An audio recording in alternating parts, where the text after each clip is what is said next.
Hello, and welcome to another edition of All Around Town. My name is Roger Wilson, and I'm the Director of Government Affairs and Public Policy. I am so excited today to welcome our guest, the Mayor of Newmarket, Winslow Burhans. Nice to meet you. Fine, thank you. Nice to be here. Yeah. So tell us a little bit about yourself and also about Newmarket. Where is Newmarket? Well, Newmarket's in Frederick County. It's on the eastern part of Frederick County, off of I-70 and Route 75. Of course, you may know its Main Street has the old part of the old National Pike, which runs through Mount Airy and Newmarket and Frederick and Middletown out west. So that's kind of what we're known for. Mm-hmm. And how many residents do you have? Well, the last census count was a little over 600, but I'm sure we have more than that now. 600 and probably growing. 600 and growing. I presume. Okay. So tell us a little bit about the economic activity that's going on there and maybe some new development. Well, economically, we have our Streetscape Project going on. Okay. It's approximately a $4.9 million project that fixes the street, does our sidewalks, landscaping, drainage, and that sort of thing. So it'll be a very nice economic development platform when it's complete. You know, all of our sidewalks will be nice and pedestrian friendly, ADA compliant. So it'll be it will be a nice enhancement to the town for the tourists and the residents there, for making it a much more walkable and friendly pedestrian town. Mm-hmm. And how long a street is that? Is that Main Street there? Main Street kind of running through the town? Yeah, Main Street's about 1.1 miles long. Okay, all right. And you have some crosswalks?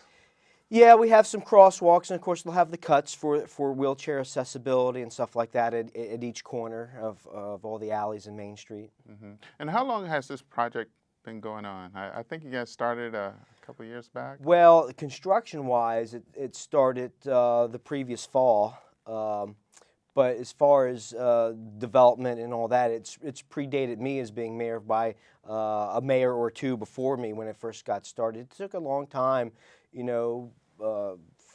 all the engineering done, the design done, and you know how in government goes. Sometimes you get the funding, then the funding gets cut. You get the funding gets cut. So it's been a while getting here, but it's finally gotten here, and we're excited, and I think it's going, reasonably well. Mm-hmm.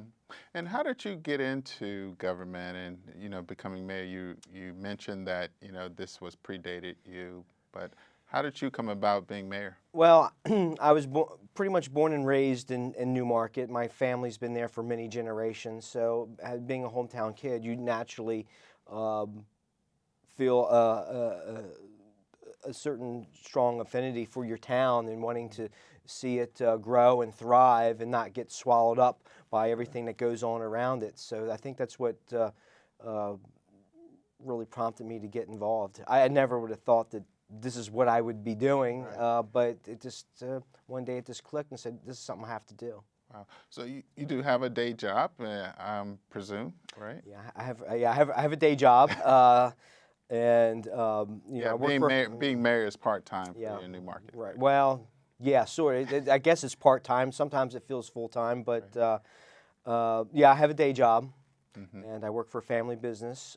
We do commercial and residential cabinetry, so that's fun too. Keeps you challenged, keeps you busy, and kind of keeps you focused. When you have a lot on your plate, you focus on what really matters and what really has to be done, and you don't let all the other issues bother you as much. Mm-hmm.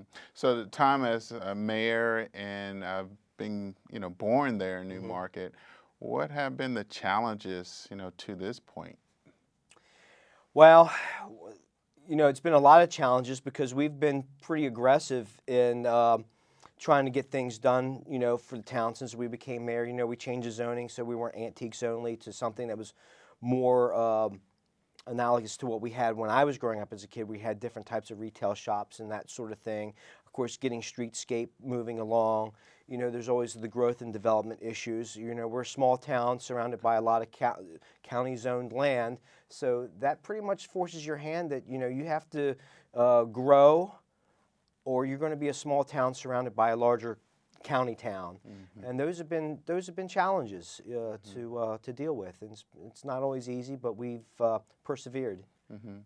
And around the area, you mentioned that there's some new development going on right now?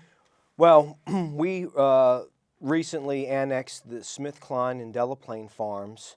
SmithKline being for residential development, Delaplane for commercial development sometime in the future. The SmithKline Delaplane property is sort of the infill, filling the hole in the donut between the town and Newmarket and county development, and it will also provide a parkway which connects Mussetter Road at 144 all the way across to 75, creating an alternative route for traffic that currently would travel on Main Street. In the coming years, with the growth that's projected in the county, in our region, we would our traffic on Main Street would increase by I don't know, like something like 300%. We'd be in around 3,000 vehicles at rush hour. That's a car a second, for an hour. That would make it almost untravelable to get in and out of your driveway, to access your business. You think about the schools, the school buses coming in and out, and that sort of thing. And we didn't think that was a really good thing for the town as far as having a healthy neighborhood to have that sort of traffic. We want people to want to be there, want to live there, be encouraged to come and shop and dine and walk, and that just didn't, that wasn't consistent with that vision that we had. So that's the impetus for that. Yeah, no, along with the growth, I'm often there at the municipal meetings, and I get a chance to go to some of the we're glad to see you, see your face out there. Yeah, thank you.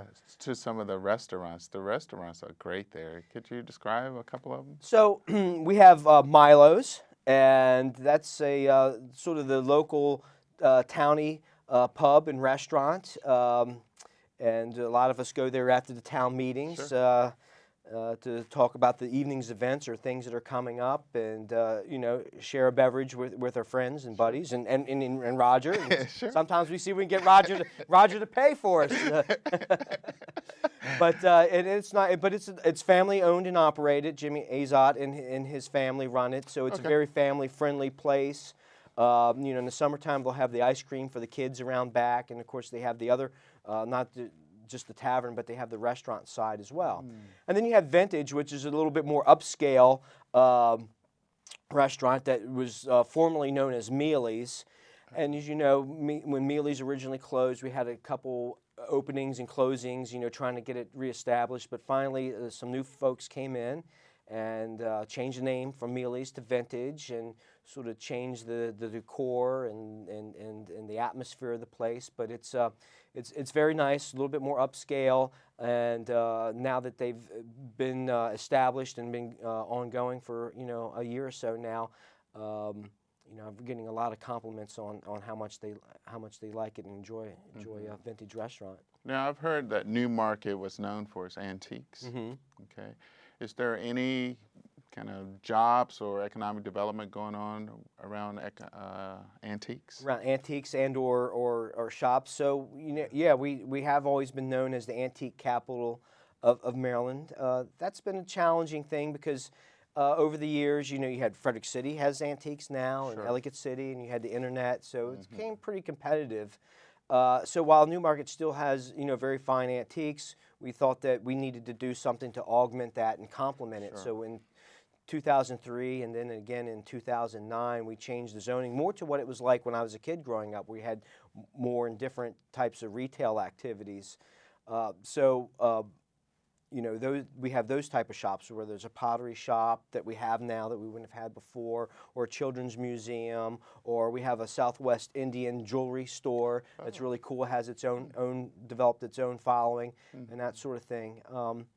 But one of the challenges is the economy, when it downturned in 2008, hit us pretty hard because we had a lot of properties where people had bought at the top of the market, and when the economy crashed, they were sort of the last in were the first out. So we've been it's been a challenge getting these properties back into private hands, out of the hands of the banks and the bankruptcy courts and that sort of thing. But I think when we get the streetscape completed and I think there'll be sort of a congruent path of these properties coming out with the streetscape, and we're very optimistic that a lot of things will be coming together pretty quickly at the end of Streetscape, which was it's projected to be done the spring of next year. They might be running a little ahead of schedule, but we'll see. Yeah. Now, as spring break comes to an end here in the county, I'm reminded about the amusement park that's out there in the area. And how far away is that from the downtown Newmarket? Well, it's probably only maybe a quarter or half mile as the bird flies, but you have to go kind of outside of town a little bit to get to it, because you have to go off of Main Street to 75 to Baldwin Road to get to it. It's sort of across the highway, Route 70, from us. Okay. So, yeah, Adventure Park was a great get for the town as far as economically concerned, and we think it fits well at the time when we were annexing it. We said, if Busch Gardens and Williamsburg go together, Newmarket and Adventure Park should go together. So it's been a good fit for us. Now, how often do you meet as a municipality for your mayor and council members? Once a month. Once a month. Maybe twice if needed. Okay.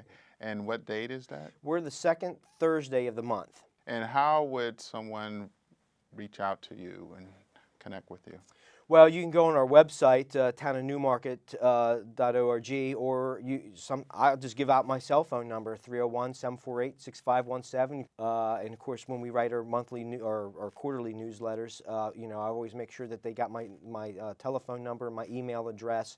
And I'm very accessible, and I'm always right there, usually in my shop or at my business, so it's not unusual for people to have something to stop on in. Okay. Yeah. All right. Good. Now, I am definitely looking forward to coming back out to one of your next municipal meetings, and as soon as session is over with, look forward to seeing you. Definitely keep in touch. Okay. All right. Well, thank you. Look forward to seeing you. Absolutely. Great. Thank you for appearing on the show. Well, thank you for having me. Yeah. It's a pleasure. Thank you. Well, that wraps up this session of this All Around Town. We look forward to seeing you again all around town.